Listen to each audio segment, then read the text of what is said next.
Good morning. Happy Thursday, everyone that is watching. This is a journey that I wanted to take already for a while, but I felt like now is a good time to start. I have a good friend that was nifter just a couple of days ago, and he used to always talk about the minna. We used to always talk about a minna through this Sefer, Biטחון. There are many prints, but this is a print that I like and it's very clear. So I want to continue his legacy of talking about a minna, sharing a minna.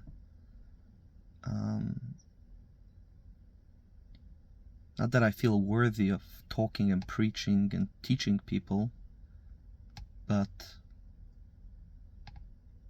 it's something that we all should work on, and it's something that changes our life. And just I know my life has been so much better and meaningful and real and calmer and enjoyable with having Biטחון, not having Biטחון, working on a minna and Biטחון. So I'm gonna continue his legacy. So this is going to be dedicated to Shalom ben Yצחק and his loving memory. He was just buried yesterday. So we're not going to wait, we're going to get right to it. So we're going to start right in the beginning. Introduction.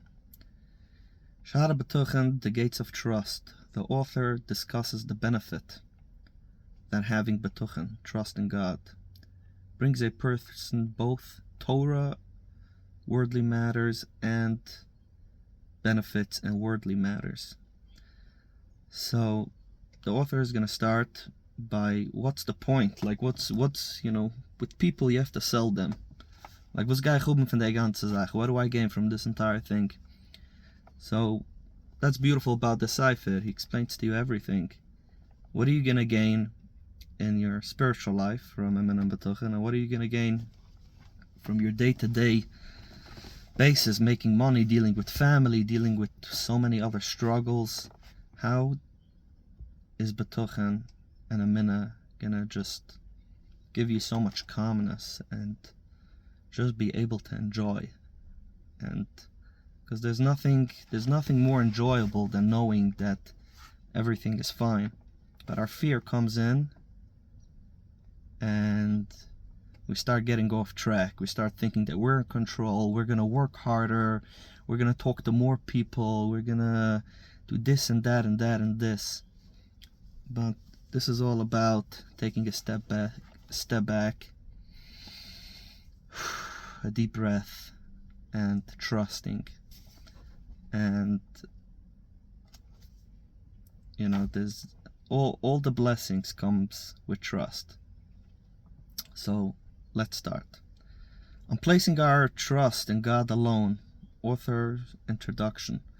The author begins the introduction, Shara Biטחון, to explain the connection between of the preceding gate, the Avodas Alekim, which is a different Sefer, and he explains why this is so important after that Sefer.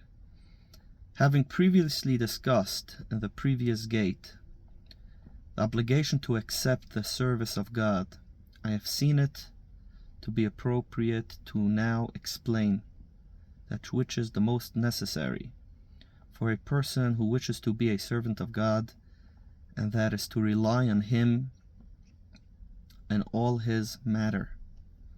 For by doing so, there will be great benefit, both in Torah matters and in worldly matters. If a person places his trust in God, it will be easier for him to act in accordance with the ways of the Torah. It will also be easier for him to get his materialistic needs met, the author explains.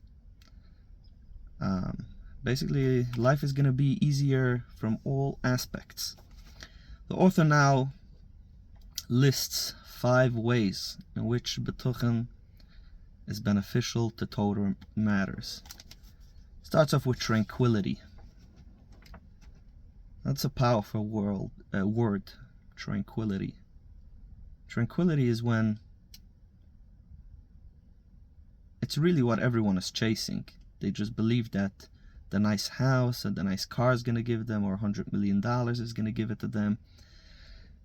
But really, whatever we're chasing and what we think we're going to get when we have $100 million or whatever it is, we can really tap into that right here, right now. And that's what Sha'ar B'tuchen is all about. The first benefit is that B'tuchen causes a person to be free from worry, allowing him to devote his energy to service of God. So when a person is free of worry through having a minna, which when a person relies on God, he's not worried about anything, and that gives him a headspace to devote, to be close to God. Among the Torah benefits is tranquility of the soul. Tranquility of the soul. Powerful. Which is free of worry as a result of his reliance of God, just as a servant is bound to place his trust in his master. So just like a servant trusts his master, meaning he knows that whatever his job is, to clean or to prep food, that's his job. He does his job, and he's not worried about who's going to pay the building, who's going to fight the big wars, how is this going to happen and that going to happen. The same is with the minna and b'tuchen.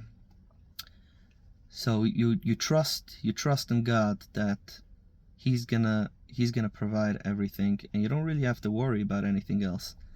You can just focus on being close to God, and everything else in your life is being taken care of automatically. In the next few paragraphs, the author will illustrate how only a person who relies on God can truly be free of worry and have a peaceful state of mind. It's like that's the only way. For a person who does not place his trust in God places his trust in another entity. So the author is saying that there's only two ways about it. Either you trust in God, or you trust in another entity, in something else, in your own strength, in the job that you have, or the real estate that you have, or the stocks that you have. There's no middle ground. So either your trust is in God, or your trust is in something else. And you don't want to have trust in something else, because materialistic things, they come and they go. You never know what's going to happen. But when you have trust in God, it's with you everywhere, all the time. Of course, a person is always going to be challenged with this. It's a work in progress for everyone, but it sets you free. If a person does not place his trust in God, to take care of him, he's placing his trust in an entity other than God. If a person places his trust in something other than God, then God removes his divine providence from him and leaves him to the hands of the entity in which he placed his trust in. So God is telling us, you know better. You want to trust something else, which you think, I'd rather trust the amount of stocks I have than trust in God. So God, that's free will. God is like, knock yourself out. The author will now quote 5 verses that shows how a person who doesn't rely on God must be relying on some other entity. By doing so, he causes God to remove his divine providence from him.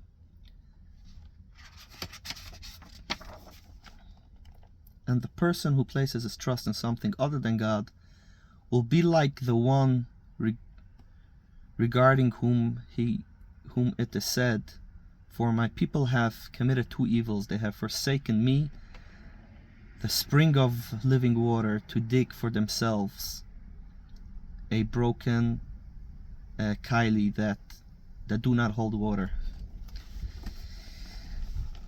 So this term spring of living water is like a waterfall, like a stream. It's always there, it's always giving you water. But we live in a world where things are hidden, and we don't see it as a natural spring of water. We see the world as we gotta go out there and fight for business and competition, and But God is saying you've committed two evils. One, you turned away from God. Second, you went, instead of taking water from that I'm just giving you all the time, you decided to go dig for yourself. You're smarter, you're gonna go take a shovel and everything. There's amazing good fresh water, but you're like, no, I'm gonna take a shovel, I'm gonna dig and work and worry just to get different water, which is not gonna sustain, because it's gonna be a broken kaila. It's not gonna sit so you're gonna lose that as well. This verse implies that a person who does not place his trust in God is automatically placing his trust in an entity other than God. Secondly, it implements that just as the broken kaila does not hold water, broken barrel does not hold water, he will eventually lose the blessings. This is a source of the concept advanced by the author that God's divine providence is removed from those who don't rely on him. So he says that the water that you're going to try to get by yourself is going to go into a broken kaila. You're going to think that you have it, but eventually you're not going to have it. While the living water straight from God is always going to be there. Doesn't matter the economy, recession, war. When a person understands that God is the one taking care of me all of the time, then he doesn't rely. He understands that the stock market and work and ideas and people and approved loans from the bank are all delusional. Now, there's other part further up in the cipher. He talks about shtadlus. So of course we need to do a shtadlus, and we're in a world where we need to make money, and we need to do our shtadlus. But what's the balance? And where do we put our main emina in? Are we putting it into, what we see and what people tell us and what the news tells us and what is considered rich? Or do we stay connected? When we stay connected, we have everything. And the verse says, they exchanged their glory for the likeness of a grass-eating ox. Basically, you threw away your glory, your chaylik elokei mamal, that has unlimited everything all of the time, to an ox eating grass. So he's going to explain here. This verse refers to the time when the Jews worshipped the golden calf, substituting God for the image of grass-eating ox. Subsequent verse, it says that God was ready to destroy the Jewish nation as a punishment, were it not for the fact that Moshe interfered on the behalf of the Jewish people. Here too we see that as a result of the Jews believing in a false God and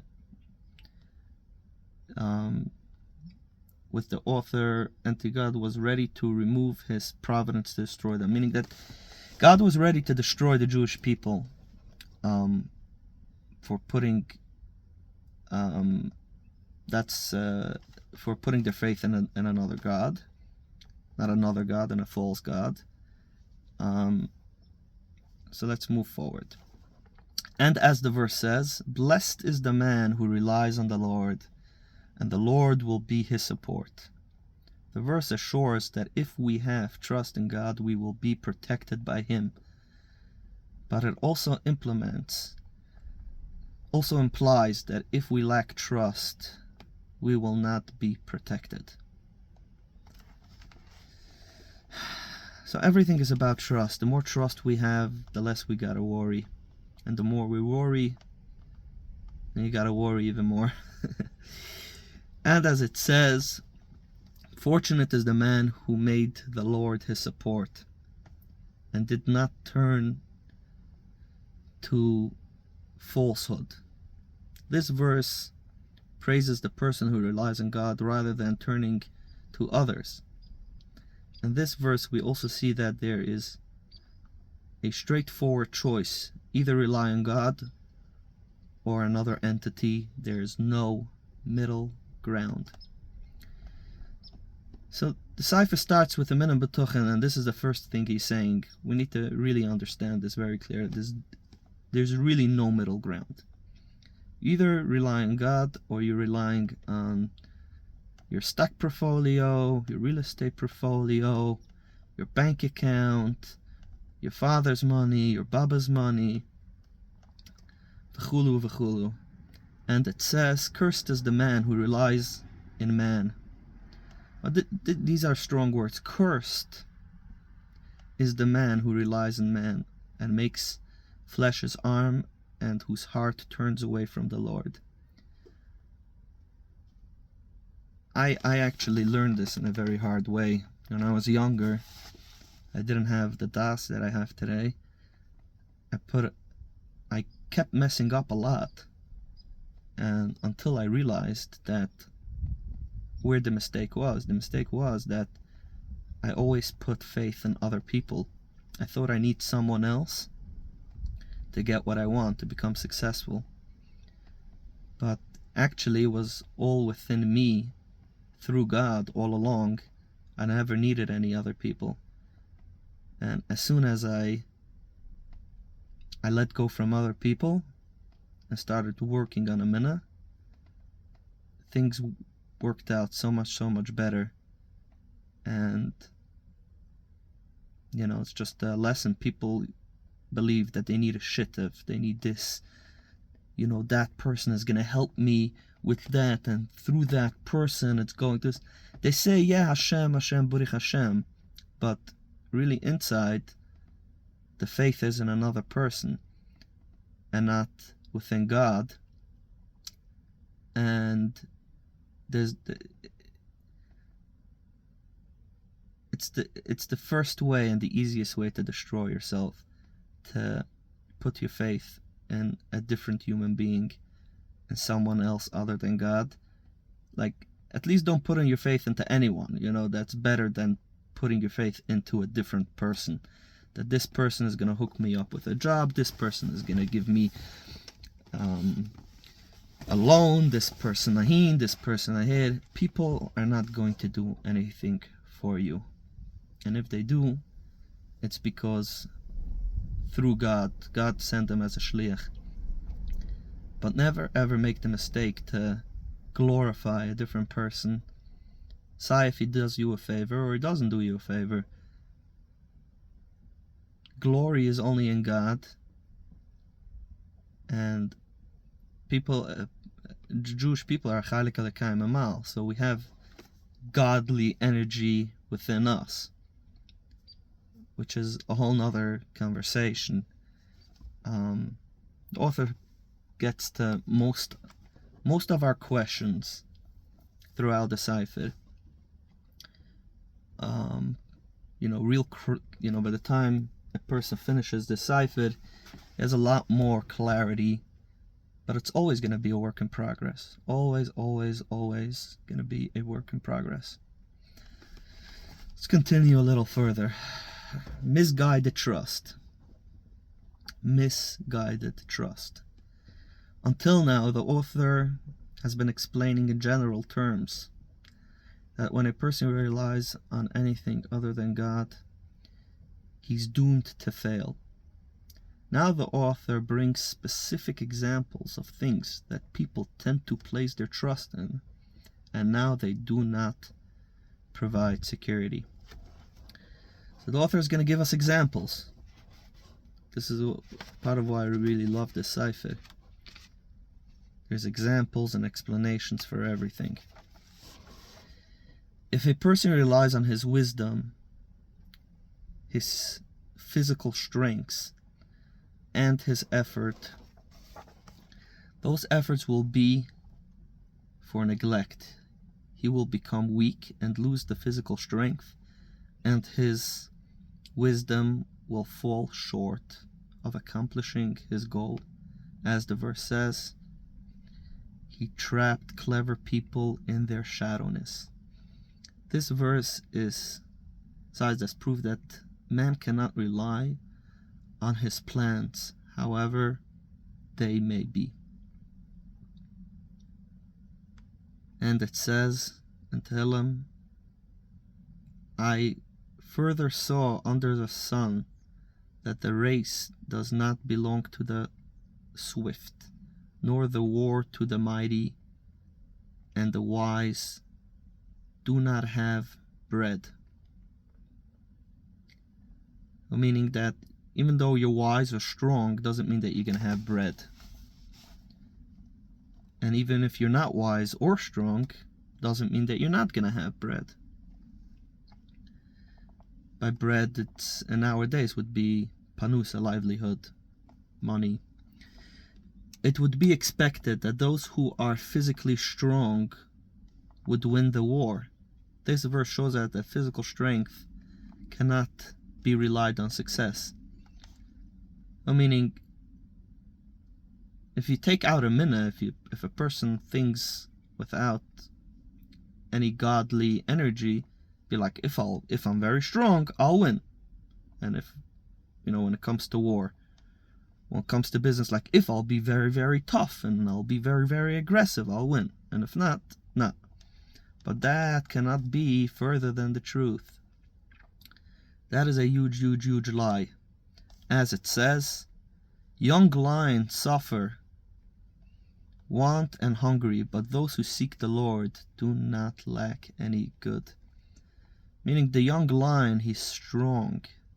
There's nothing stronger than a lion. And how many times, if you watch a National Geographic, they're walking around for days and weeks. No food. So God is the one giving them food. The fact that the lion is strong doesn't mean that he's actually going to find food. And even if he finds it, if he's actually going to get it. If you see the National Geographic videos, so many times the hunter does, even if he catches, the prey runs away, or so many other things happen, right? The young lion is the verse refers to the strong people. The young lion is like the strong person who relies on his strength. The verse teaches that they are destined to be poor and hungry. Wow. When a person relies on his strength and his own capabilities, he's actually attracting the opposite. This is wild and so important for people to understand. On the other hand, those who seek God, meaning those who rely on God, will not lack any goodness. From the above verses, we see that a person cannot rely on his own talents for his success. Only a person who relies on God is guaranteed to be taken care of. Guaranteed. That's a strong word. Guaranteed. Now, if a person thinks into his own life, or speaks to other people, or just a person looks back in his own life, sometimes we have a hard time with a minna. But if you think about it, a person is on this world 20 years, 30 years, 40 years, always has had food, everything has been okay, and we're still addicted to be fearful and constantly be worried. Doesn't make any sense. I mean, look at the track record. God has taken care of us for so long.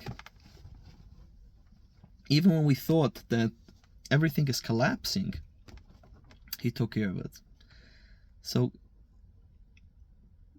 through the Yid Gimel Midas Rachmem, we understand a little bit who God is and how we should try to be. But God is a huge, huge, huge Rachmem, beyond that we can understand. And he understands also that we, the people, lack consciousness to understand. So even when a person, God forbid, is on the wrong track and he's putting his faith into other entities, God is a Rachmem, he understands, but he's also going to, you can't fool God. You can't fool God. That's what it gets to. And God will give you a sense of understanding a little bit and see if you're actually going to pursue the true path, or you're going to run right away back to, calling customers, calling vendors, calling subcontractors, and forgetting about God completely.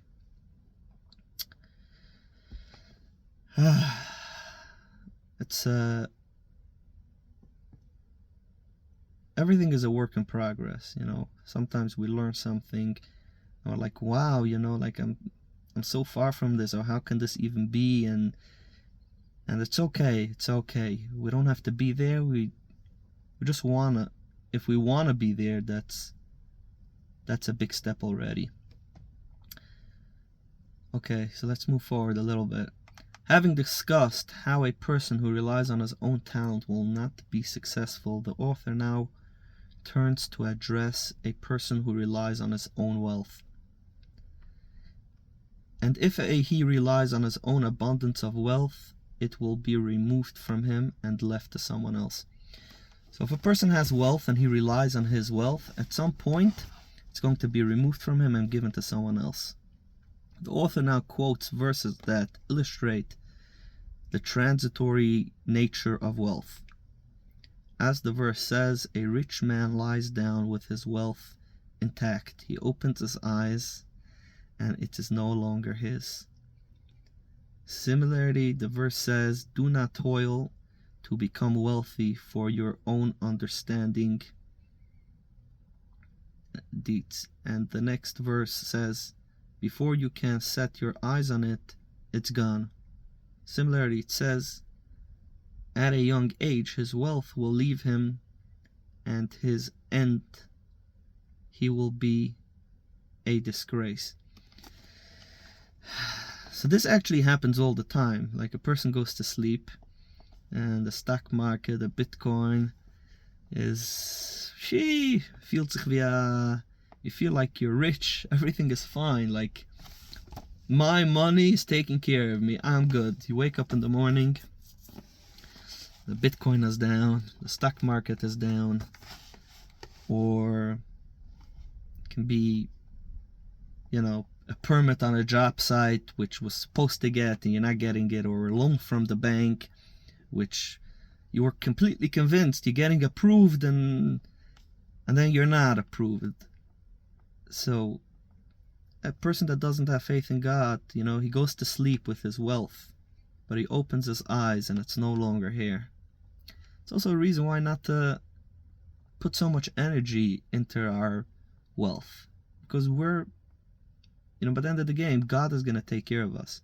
So many people talk about generational wealth. That's like the new term, and like as if a person can make sure that his great grandkids are going to be wealthy. Of course, you do a shtadlis towards that. You can leave over a real estate portfolio, and that could happen.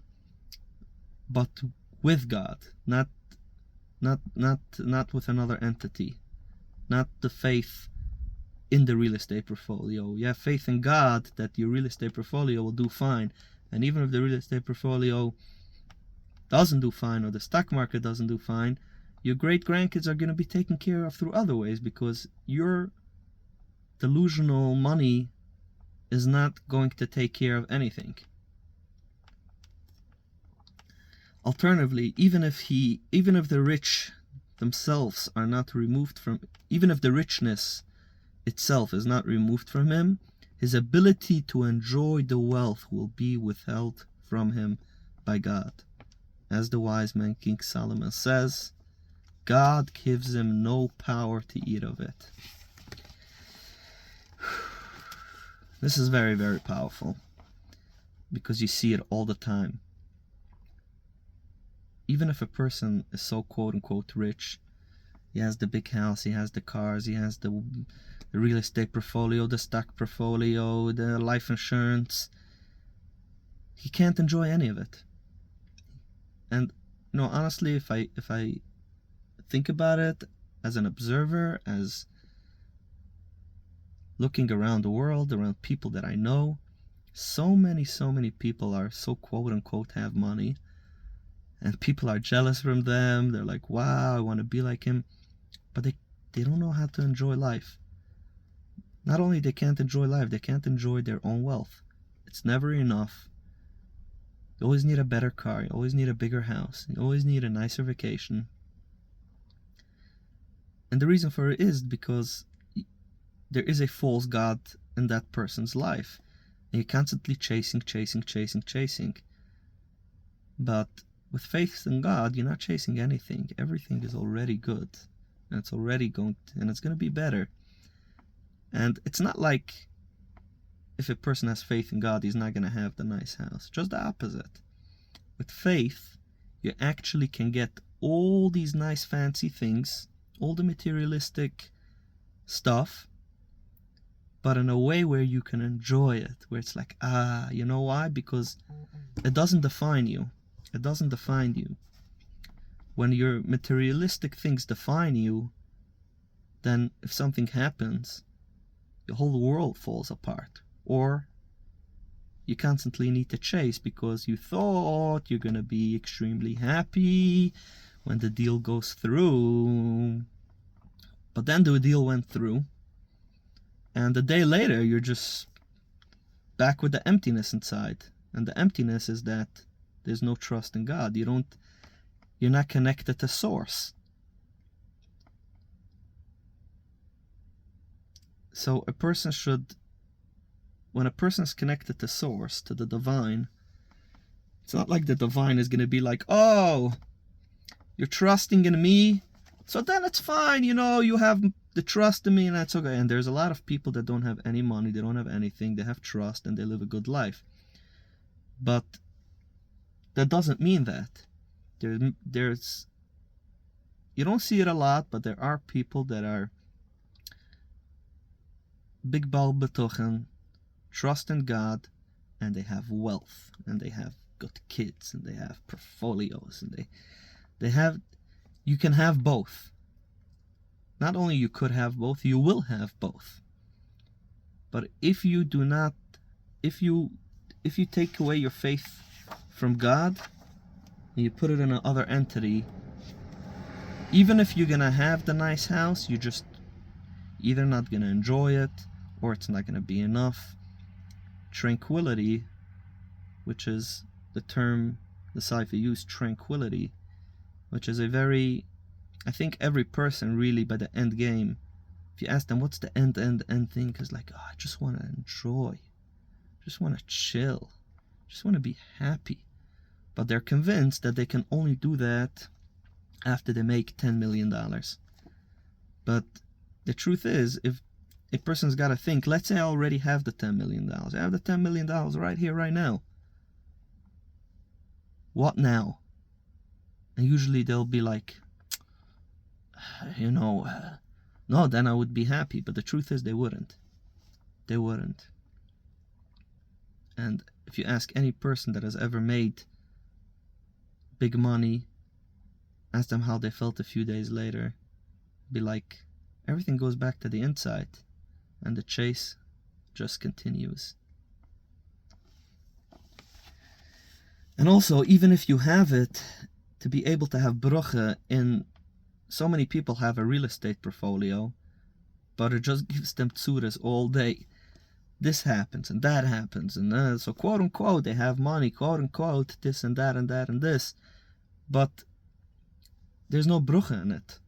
So what's the point? But with faith in God, you can actually have bracha within your wealth. Bracha within your wealth, which is what we all want. Let's continue a little bit more. If God doesn't want him to enjoy his richness, why then does God leave it in his possession? If God says that he's not going to enjoy why does sometimes God leave money in a person's possession and he doesn't enjoy it? Why not just take it away from him? So the author answers, it will be with him as a deposit, so that he will guard it from harm until the time it will be returned to the one who is deserving of it. So God is like, it's okay, I don't need to take away your wealth right away. I'll leave it by you. You're not going to enjoy it. You're going to think that you're controlling everything, and but you're just going to be stressed out all the time. No menichas hanefesh, no tranquility, no long breaths. You see a lot of people in the business world, stressed, shortness of breath. But God is like, it's okay, I don't need to take it from you right away. I'll hold it, but you're not going to enjoy it. This concept that sometimes a person is given wealth, it's out there for the purpose of safeguarding for another, is supported by 2 verses. And this idea is supported by 2 verses, as it says, and to the sinner, God gives the urge to gather and amass wealth. He gives the sinner the urge to go chase and accumulate wealth, to give it to one who is good before God, just so it can be given away at some point to someone who is worthy. As it says, the wicked man will prepare, and the righteous man will use it, and the innocent will divide the money among themselves.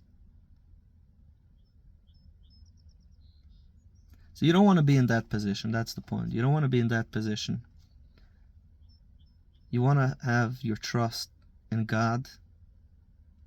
And one of the biggest balances is a shtadlis, but I don't want to get ahead of myself. But I've learned so much how to balance a shtadlis. How much energy do I have to put into make money? And of course we have to, because this is how God made the world. The verse speaks about the wicked merely preparing the righteous, implying that the wicked person does not derive any benefit from his wealth. We discussed 2 possibilities of what might happen to a person who relies solitary on his wealth. 1, he might lose it. 2, even if he retains it, he will not be able to enjoy it. Now the author goes further and says that sometimes not only is he not able to enjoy his wealth, but the wealth itself causes bad things to happen to him. So he said 2 things. So first of all, he's just saying again, like what has been said before, that person that relies solely on his wealth, 1, he might lose it. 2, he will retain it and not be able to enjoy it. And now he's saying a 3rd thing. It is possible that his money will be the cause of his misfortune as well as the cause of his destruction of his soul. So it could be that if he wouldn't have the money all along, he wouldn't get all these tzuras, lawsuits, let's say, and other thing. So sometimes it could even happen that this money that he chased and he felt all powerful and he made himself the God. I'm the God, look what I created. And that's what you hear all the time. I worked hard for this, never give up. For sure we should never give up, but sometimes a person can talk about mamash, like he is the God, he is the one that made it all happen. So that itself can be the destruction from his misfortune, and as well as the destruction of a soul, which is the ultimate loss. When a person is not connected to his soul, and he's just connected to his body and what his eye sees, materialistic stuff, and his entire identity is about materialistic things. Look who I am. You hear it all the time. People talk like, nah, he has 2,500 units there, and he has this, and you have no idea. But it's all, nothing really matters if a person doesn't live a good life. And the only way to live a good life, a happy life, a connected life, a soul-led life, is with trust in God. There is no other way. And I'm saying this from the Cipher, and I'm also saying this from my own experience in life. It's, I've been to both sides. And life is just so much better with trust, and it's a work in progress. It's not like I don't get fearful sometimes. Oh, how is this gonna happen? But the more you work on yourself, you get back aligned, you get back to center quicker. The beginning, it takes longer to get back into center. It can take a day, a week. But at some point, it's just like, like this fear, just take a deep breath and let go. Because we already know it's delusional. Fear is delusional.